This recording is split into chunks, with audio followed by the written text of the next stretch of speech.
Welcome to Career Tipper Podcast, hosted by Michelle Beatty. The Career Tipper Podcast is a motivational resource that shares career and entrepreneurial tips by industry experts that will help amazing people evolve to their professional best. And now your host, Michelle Beatty.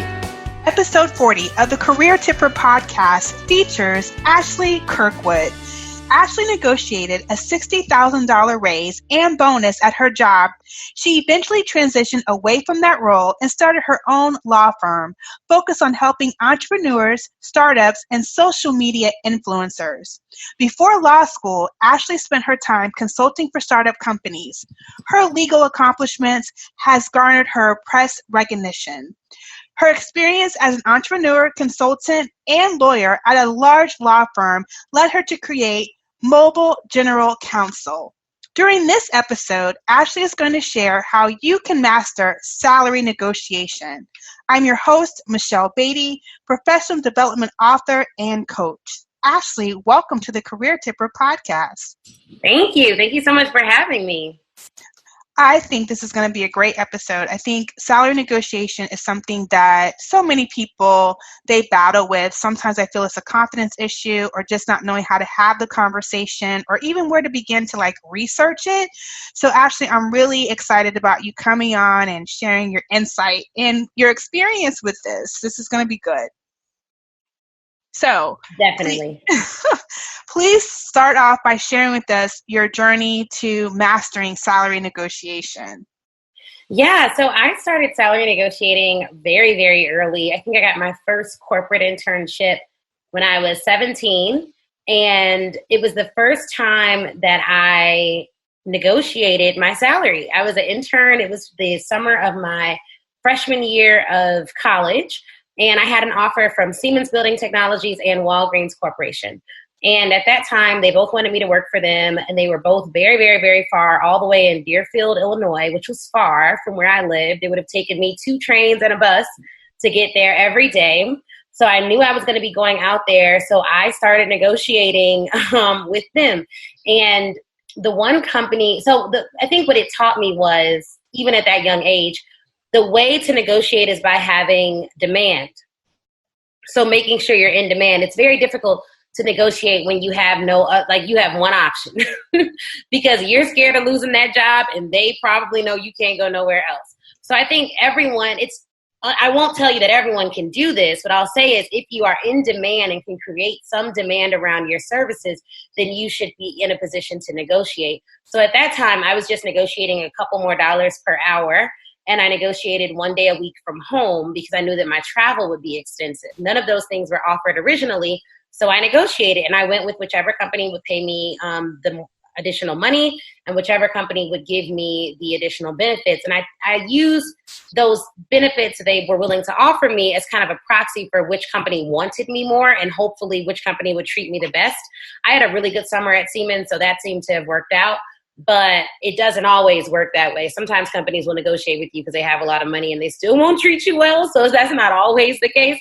But in my experience, at least at a very young age, it showed me if you have demand, you should negotiate and you will not get what you do not ask for, not in America. Okay. Now, Ashley, what's the basic salary negotiation strategy that you encourage professionals to try? Definitely. So I always encourage them to start with the money, but I think you have to have your levels set. So start with the money because the money will help you to buy everything else. So if you get an additional salary, you can go out and get some of these fringe benefits that you're going to negotiate for. So I would start with the money and I would figure out what's the average salary for your particular profession? What's the average salary that's offered at that particular company? And then what's your goal salary? So you should write down what's the average salary in the market? What's your goal salary? What do you want to make? And then write down what you're making now. And I would not tell them, I would do everything in your power not to give them your current salary. Everything in your power. Because once you give a company your current salary, for the most part, they're trying to keep you at that salary or a little bit better. And in some states, I was an employment lawyer. So in some states, it's actually not even legal for them to ask you for your previous salary. There's different rules around what they can and cannot ask you. And your old employer should not be giving out your current salary. your employment information, unless you decide to give it out, should be pretty much confidential. So I would start with the salary. And then after, maybe they say yes, maybe they say no, but you need to ask for more than what you want. It can't be unreasonable. So if they're offering you $50,000, you probably shouldn't counter with $150,000. But reasonable to me would be between $30,000 and $40,000. And there are some instances, like with my most recent job, where I said, I'm not talking to you all if you can't start with this number. And if you can't reach that number, then I have nothing more to say to you. Because honestly, at my firm before this one, the benefits were so crazy good that I added up the value of the benefits and recognized that although I wasn't financially at this mark, this is how much I should have. Like if they took all the benefits away and I had to buy them all myself, because I knew my next firm wouldn't have a tenth of the benefits I was getting at my first firm. So I knew that I had to monetize all those benefits, and that's what it came down to. So I was like, look, $235 is my starting point. And if you can't start there, then there's no reason for us to talk. So I'm already happy at my job. But you have to have the ability to walk away. So like this doesn't really work if they're like, oh, well, who cares? Bye. That could really end the conversation. But a reasonable amount, I would say, would be about $30,000 of what they're offering. They shouldn't be, ticked off by that.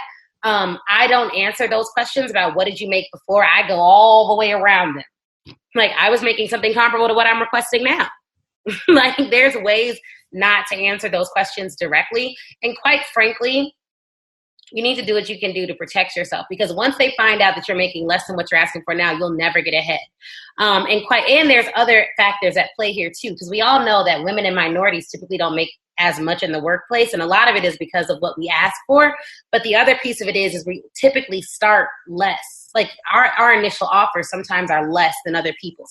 If there's not a set, if the company or the firm or whatever the workplace may be doesn't have a set amount that they offer everyone, then, sometimes you get stiffed on that. But you need to find out whether there is any wiggle room in the salary as well. And that comes from doing your research with people who work there. Typically, those are junior people who work there. You should ask, like, it's okay to ask, like, hey, do you know if it's a flat salary? Do you know if it's a set rate salary that's offered to all people coming in? Or do you know if there's any wiggle room? And most of the time, people will feel comfortable telling you whether there's wiggle room or whether it's flat. They aren't always comfortable telling you what they make, but they may tell you whether or not there's any room to negotiate, if they're aware of any room to negotiate. But always, always, always start with the salary. If they say no to the salary, go to the benefits.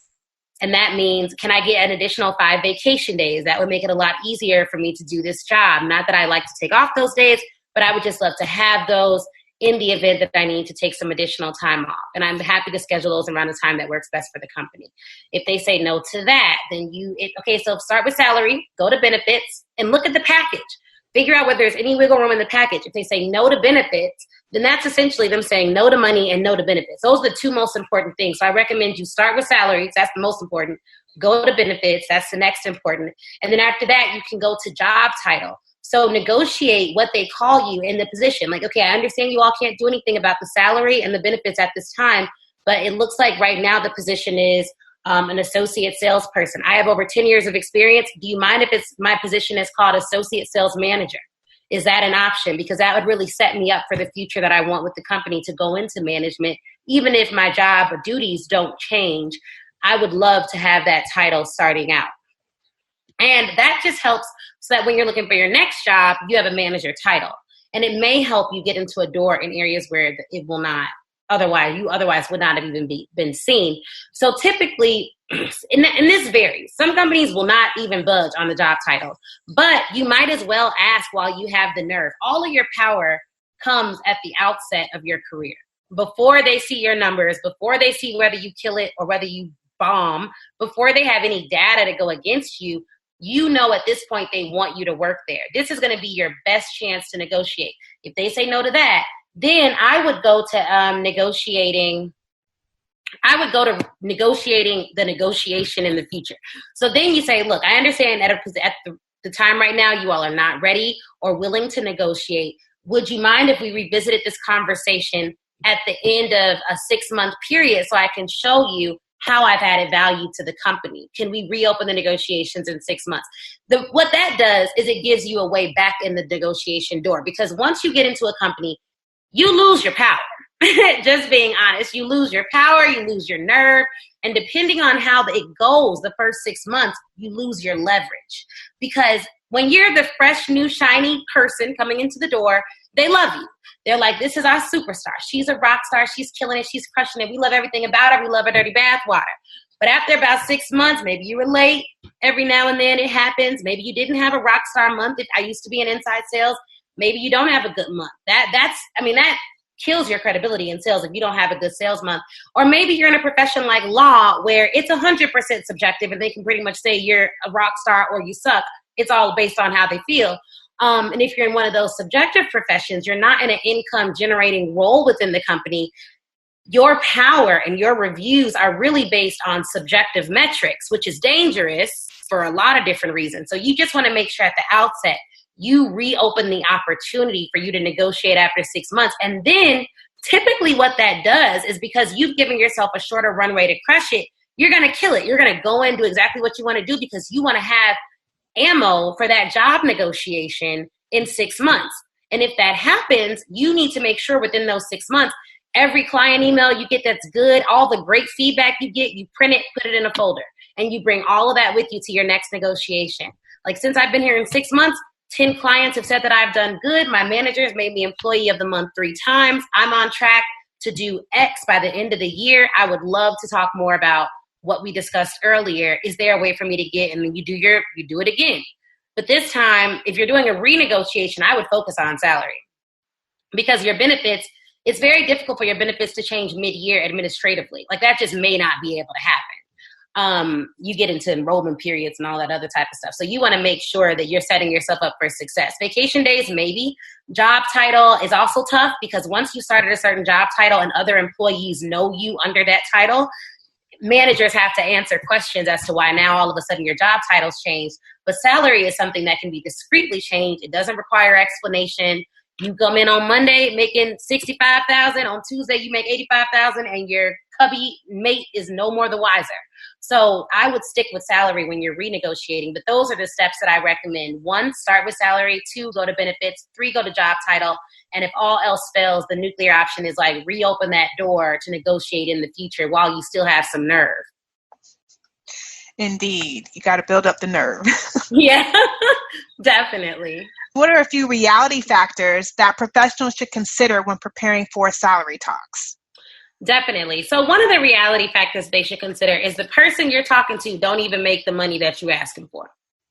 So 1, I like to have salary negotiations with the decision maker. I don't like talking to whoever's in HR about it because quite frankly, you don't know what they're making. And sometimes that gets in the way of the negotiation.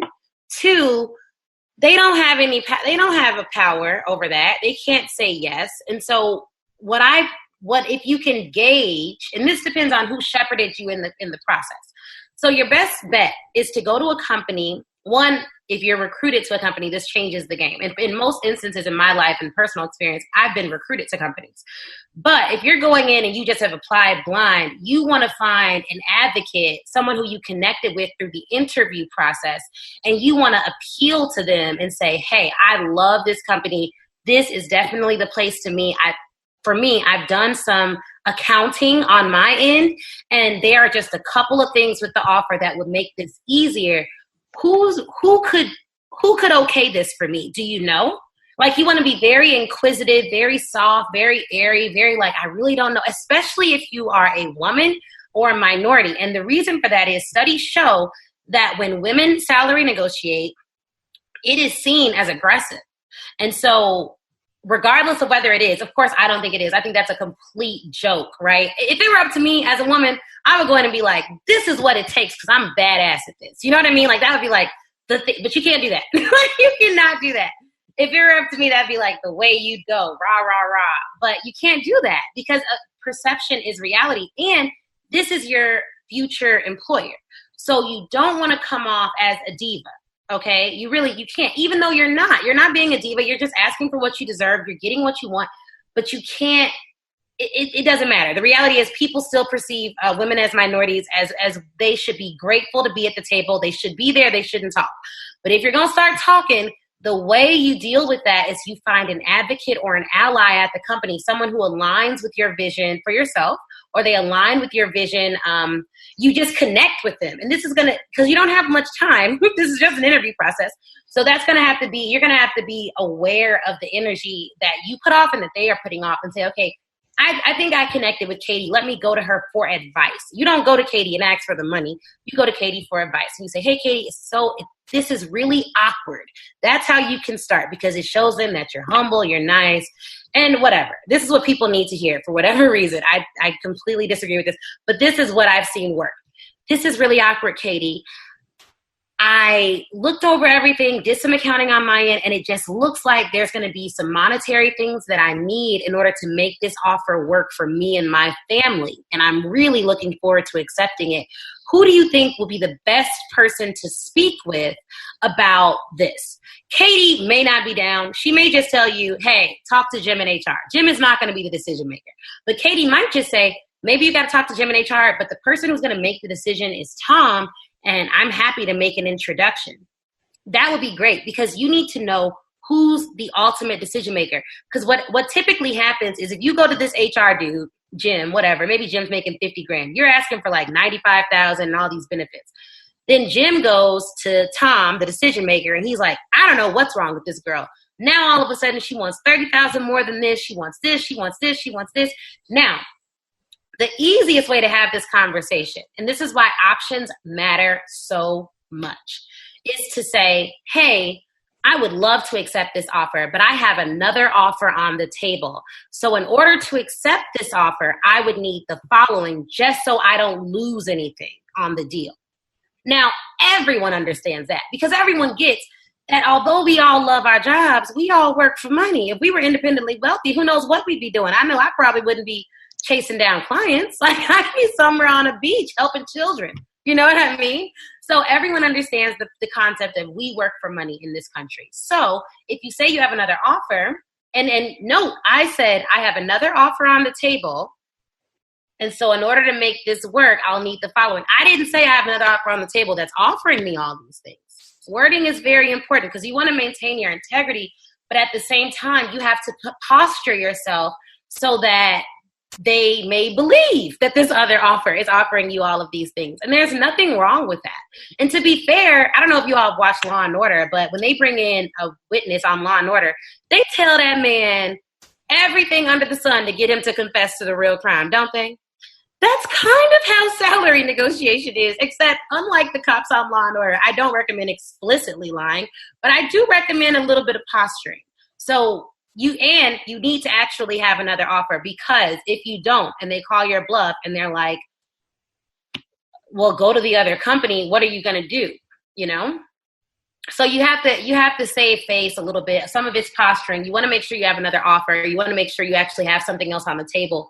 But you also need to negotiate, especially women and minorities, because of what the studies show perception of those groups' negotiation tactics are.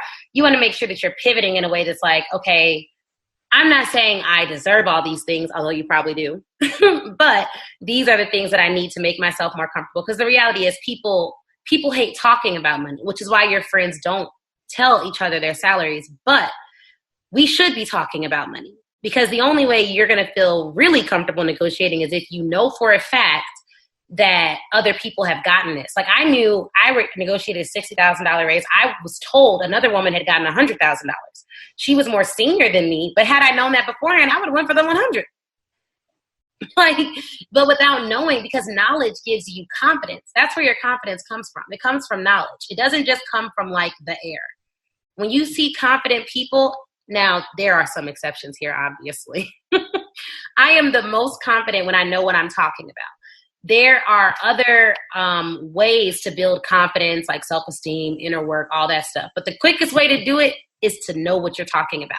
So if you know the numbers, if you've done your research, you know other people have gotten this salary negotiation, you're not going to feel this raise that you're asking for. You're not going to feel as burdened by it or as insecure about it, because you know other people have gotten it. But never say that you know other people have gotten their raise. That is the quickest way to get shut down. I know someone who did that. That is an awful tactic. Because remember, you want to come off humble, knowledgeable, willing to work, ready to work. You don't want to come off like an entitled millennial or like, a diva or every company wants me, so you better bow down. Like you do not want to come off like any of that. They could literally snatch your offer for that. So don't say like, I know other people have gotten this, because you shouldn't, that's not going to work. No, it is not going to work. That's not going to work at all. No. So please share a few approaches to take when it is and when it isn't an ideal time to request a salary hike. Yeah, so I would say if you've been there, so if you haven't negotiated at the outset to renegotiate your salary in 6 months, then I would wait a full year at least, right? Because 6 months is a short runway. But if you've already negotiated that, and the way you would do that is like, look, I'm gonna take a little bit of a cut in coming here. So would it be okay to open this discussion back up in 6 months? But you have to kind of position it like that. Again, this is all about framing. You want them to perceive you as like being reasonable. Maybe you do take a cut and take one for the team. And if they say no to everything, no, we can't renegotiate, no, we can't do this, no, we can't do this, but you need the job, then you still don't want to leave with your tail in between your legs. You want to say something like, you know what?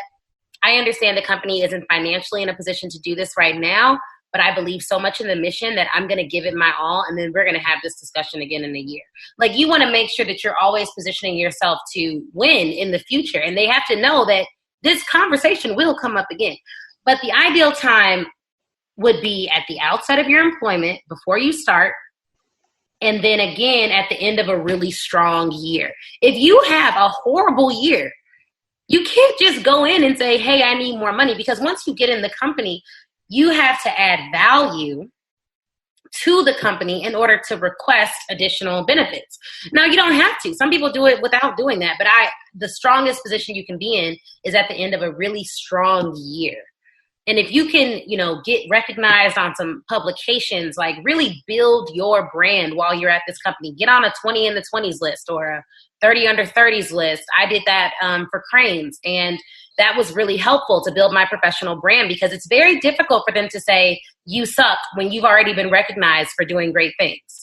And honestly, what happens with a lot of people, especially women, is we don't toot our own horn. Fine. If you don't want to toot your own horn, that's fine. That's on you. So you need to apply. You need to privately toot it to some publications and apply to get in some magazines and some awards so they can toot it for you. And then instead of you saying, I'm so great, you're saying, hey, I'm super honored to be in this publication. I just wanted to share it with my networks, and you send it out company-wide. Or you talk to your company's PR department and say, hey, where have employees been placed in the past? I would love to get on some of those publications myself and build up the company's reputation. Notice the company's reputation, but really it's your reputation. But you say the company's reputation. Like, you need to be using your job to build yourself up, because you and the company may or may not be married forever, but you will always have that brand. So they need to give you something. But the worst time would be at the end of a really poor year. A really bad year, you just didn't do good, or you were just put on like some performance improvement plan. Like, those are the worst times to bring up salary negotiation. Like, if you don't know whether you're going to get fired or whether they're going to say no, like, you should just, if you are having a bad time there, then that's not going to be the way you salary negotiate. Now, if your whole time at the company just sucks, like it just didn't go well, you can salary negotiate, but it probably has to be with another company. And then you can use that and say, hey, I have this offer to go somewhere else. I would love to stay within the company, but I need to be in another department. Because maybe the answer isn't moving companies. Maybe the answer is just switching departments. And so you can network internally to do that. And then when you switch departments, you have the salary negotiation talk. But it's really challenging to have that talk when things aren't going well or when you feel uncomfortable at the company. And that's a real feeling. You're not alone. Like, people feel bad at work all the time, or you have a manager that's out for you. Like, that happens. That's a real thing. I know people like to act like it's always us, or you need to look within. Sometimes you need to look outside of yourself. Sometimes it really isn't you. And it really is, you have a horrible manager. And in that case, you definitely do not want to talk to them about salary negotiation, because you don't know how they're going to spin it. And you want to be in control of the narrative as much as possible through this process, which is why it's important to know who is the decision maker. That's going to be the person you'd want to talk to if you can do it without completely obliterating the chain of command. Thank you. That's like a lot of wisdom in that, because discernment of when to speak and when not to is like totally key. Yeah. Now, what are some suggestions on how to demonstrate confidence? Because you were just sharing your confidence is on 10, and that took some time. Plus, you know who you are as a person. Yeah. So how should one demonstrate confidence throughout the entire salary negotiation process? I think you have to go through it's tough because they already know what you're bringing to the table. So the way that I think the easiest way to have confidence through the process isn't going to be like, well, I graduated from this school with these grades, because they already know all that. It's going to have to be like, look, I am looking forward to contributing all of my professional resources to this company. In order to do that and not feel like I'm losing on something because of this other offer, I would need the following. Please let me know if the company can accommodate these requests. So it's going to have to come from external things. Like, I need this because I have another offer, or I need this because, I was looking at my finances, and in comparison to the job that I currently have or my last position, I just don't want to be losing benefits on the deal. Honestly, that's the best way to demonstrate confidence, will be showing them you have something else. Because for whatever reason, there's a reason why during the whole, if you think about it in collegiate terms, during the whole interview process, there's some people with 10 job offers and some people with none.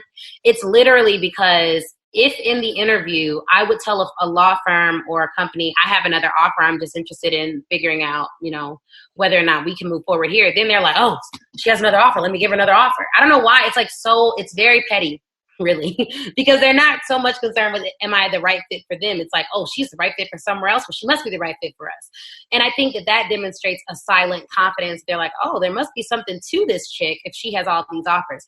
So the best way would be to get another offer. If you cannot get another offer, then the best way would be to point to what you have previously received. So it's like, I just want to make sure that this offer is in line with my professional goals, and I'm able to financially afford it. My family and I are able to financially afford this offer.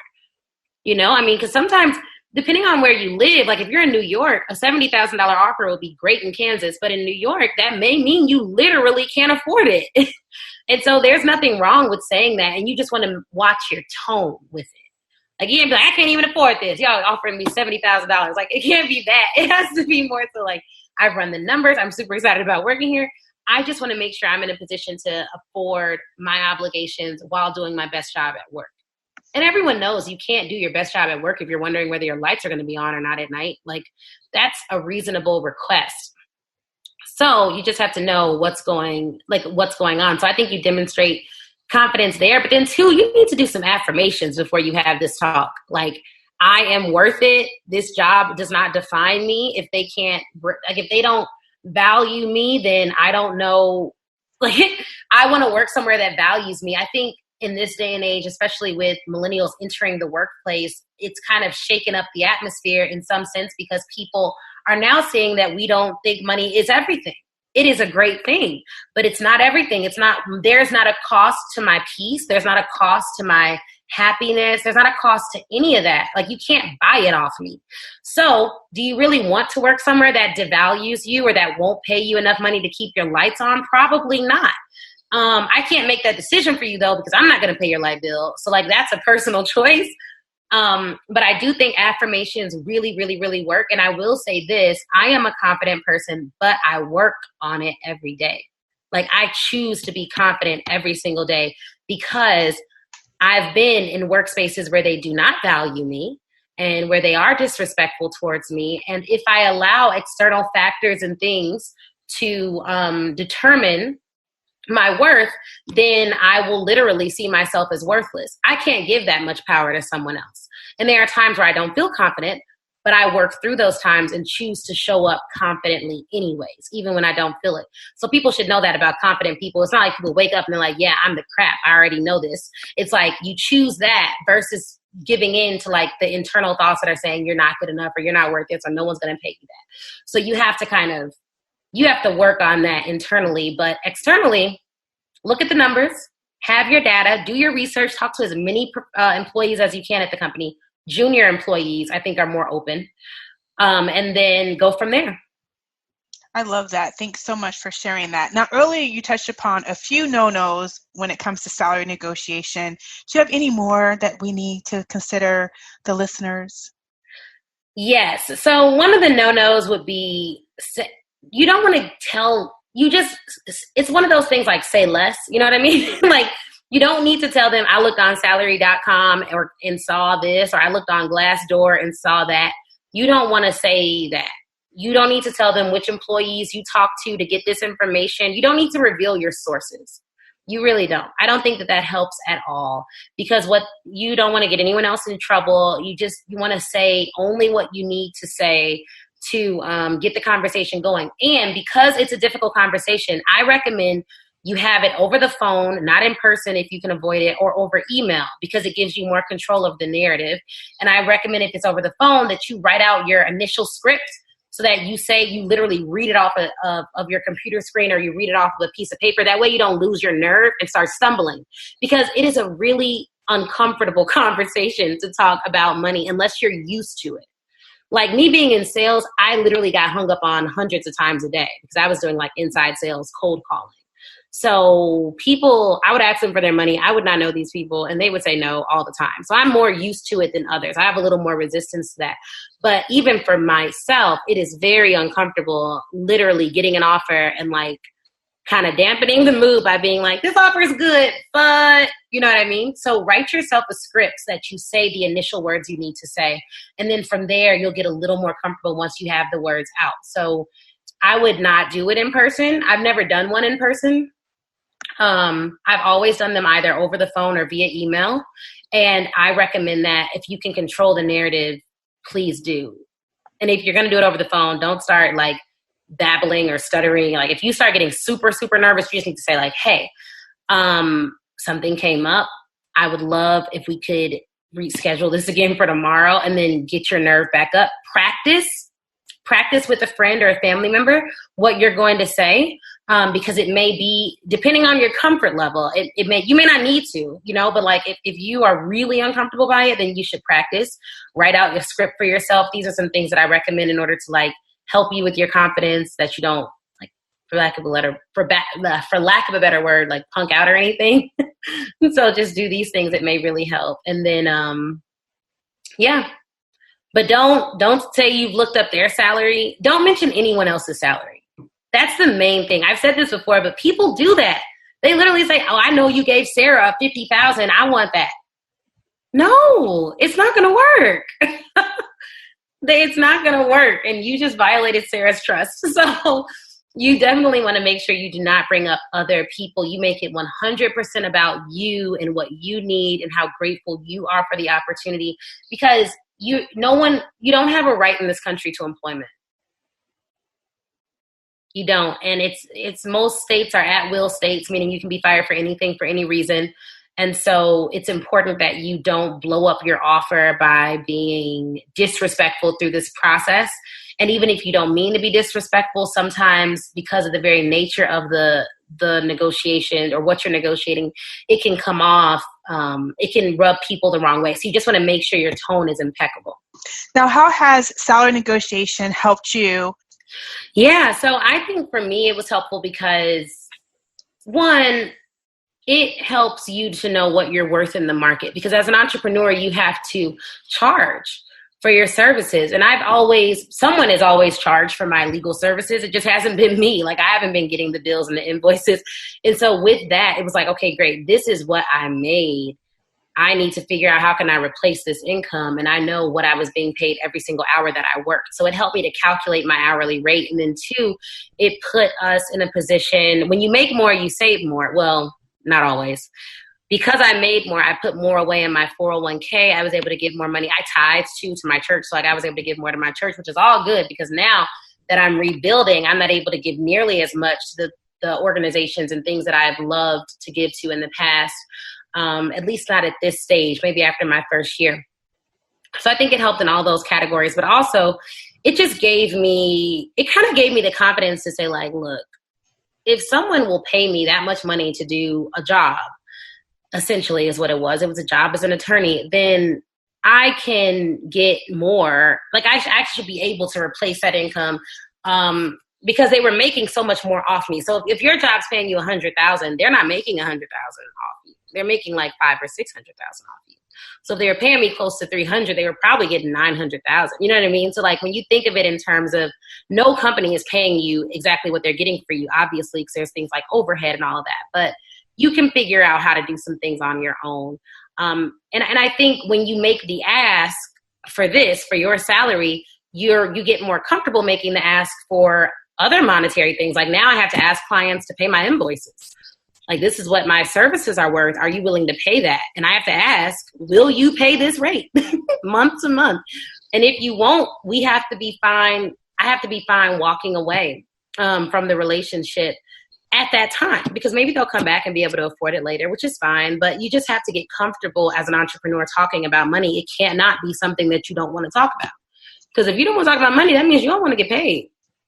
And I want to get paid. So you have to start getting comfortable talking about money to that degree. And then two, I think people should talk about their salaries more. It would be very helpful if we started sharing our salaries more with one another to the degree that we can use that data and do something with it. Like we can then too negotiate our salaries. And I know that if she's making this and we're in the same field, I should be getting that. And LinkedIn has good insights on salary negotiation. You can put in yours and see what people are making at the same company. But we don't do enough of sharing that information amongst each other so that we can use it. Don't just share it so people can be nosy, but if you can share it so someone can use it in their negotiations process, or you're comfortable answering questions about it, it could help other people, especially, you know, studies show women and minorities do not negotiate nearly at the same rate as straight white men. So we need to figure out ways to lessen that gap, because the pay gap may be in part due to discrimination, maybe, but sometimes Jack asked for more and you didn't. And so you can't really fault the company for that. So we have to make sure that we're making the right asks. So I think it just helped me to be more comfortable making the ask. Please share details about the services that you provide startups and entrepreneurs through your law firm, Mobile General Counsel. Definitely. So Mobile General Counsel is a firm, like you said, for startups, entrepreneurs, and influencers. And then for corporations, we do sexual harassment and discrimination training, which is great because my background is as an employment trial lawyer, which is really great. I counseled clients, did sexual harassment investigations, things like that. So for entrepreneurs, I offer a call with counsel package, which essentially allows them to call me, get an hour's worth of phone calls with me. And we can go through their legal business strategy, figure out how to get them compliant, develop a plan, a roadmap for them to get their trademarks done, figure out what copyrighted material they have, list out their business assets, figure out how to protect those assets. We do partnership agreements, getting their businesses legally compliant in all ways. So that's what entrepreneurs get. Startup companies they can be on various different general counsel packages. So a general counsel, every large company has a legal department. The head of that department is a general counsel. So for startup companies that do not have an in-house lawyer, we provide either 10 or 20 hours of legal services a month, and those are general counsel services. So if they have a really big legal project that they need us to manage, we will find the lawyers for them, manage the lawyers, review the bills, make sure that no one's overcharging them on the legal bills, make sure that they stay in budget for all their legal expenses, or handle the legal work ourselves in-house. And that's everything from contract reviews to managing litigation. So it just depends on what they need, but it gives them a bucket of hours to utilize month to month. And if they would like, they don't use all the hours and they roll over like minutes. And there's a retainer, and that's how we work with them. And for influencers, I negotiate their contracts with large brands. What I've found is that influencers are more powerful than they think in terms of their negotiations with big companies. And trust and believe, Nike is not coming to you without first vetting it with their lawyer. But for some reason, people feel like they can negotiate with Nike without their lawyer. And I just don't think that makes sense. They have really big budgets. Typically, I negotiate on behalf of the influencer, or I'll ghost negotiate, meaning I'll answer all the emails, but it'll come from the influencer themselves if they have a relationship with the brand and don't want to they don't want to appear like they're bringing in their lawyer or something like that, because it can be off-putting depending on who the brand is. So I do a lot of ghost negotiating, and I have different rates for that I do with influencers, just to get them a little bit more money. Like sometimes people are leaving money on the table But again, your power comes from being able to walk away. So if you're like, no, I want to get $100 for this post, even though they're paying someone else like $2,500, then that's what you'll get. But if you're willing to get what you're worth and let me work with you and show you what other influencers are getting, and I do some research on that front, then we should work together. Fantastic. Now, Ashley, what mindset or perspective of breaking financial barriers do you encourage professionals to boldly confront when creating the life of their dreams? I think we have to approach things from a mindset of wealth versus a mindset of lack. I think we evaluate opportunities sometimes from what we don't have. It's like, I can't do this because I don't have this. And we need to figure out whether, just approach it from a mindset of, what do I have? Like, maybe I don't have $15,000 to take this course, but I have X, Y, and Z, and I can use that to get what I want in business. I think too often we don't do things because we just don't have the money or the resources or the networks. And we need to figure out, instead of replaying in our minds what we don't have as new entrepreneurs or business professionals, figure out what you do have and then figure out how you can use that to get what you want. And if you don't know how to do it, reach out to someone who's already done it. Love it. Now, I appreciate you being a guest on the Career Tipper podcast, and it's just our signature way to end every episode. Please share your favorite quote or affirmation that keeps you creating career tipping moments. Definitely. My favorite quote actually comes from my dad, and it's that if they give you a no, they're just not the right person to give you the yes. So it's kind of a quote about never giving up. So maybe someone does give you a no, but they're not. That just means they're not the right person to give you a yes. So you have to keep going to get that yes. Love it. Now, please share how listeners can get in touch with you. Definitely. The easiest way to get in touch with me will be, I'm always on Instagram at The Ashley Nicole Show. I love that platform. You can also go to theashleynicoleshow.com for legal help. If you're an entrepreneur, influencer, or startup company looking for legal services, or a company looking for a discrimination or sexual harassment training, you can find me at mobilegeneralcounsel.com and email me at info@mobilegeneralcounsel.com. Awesome. And you can find me, Michelle Beatty, at careertipper.com, and on Facebook and Instagram at Career Tipper, and Twitter, Career Tipper1. Please listen and subscribe to the podcast on iTunes, Spotify, Stitcher Radio. And if you enjoyed this episode or any other episode of the Career Tipper podcast, please leave us a 5-star review on iTunes. Thanks so much, and remember to be confidently you. Thank you for tuning in to this episode of the Career Tipper podcast. We're grateful for our listeners and guests. For more resources about how to evolve to your professional best, share your comments and feedback about this episode and your suggestions for future guests, visit careertipper.com. Until next time, be confidently you.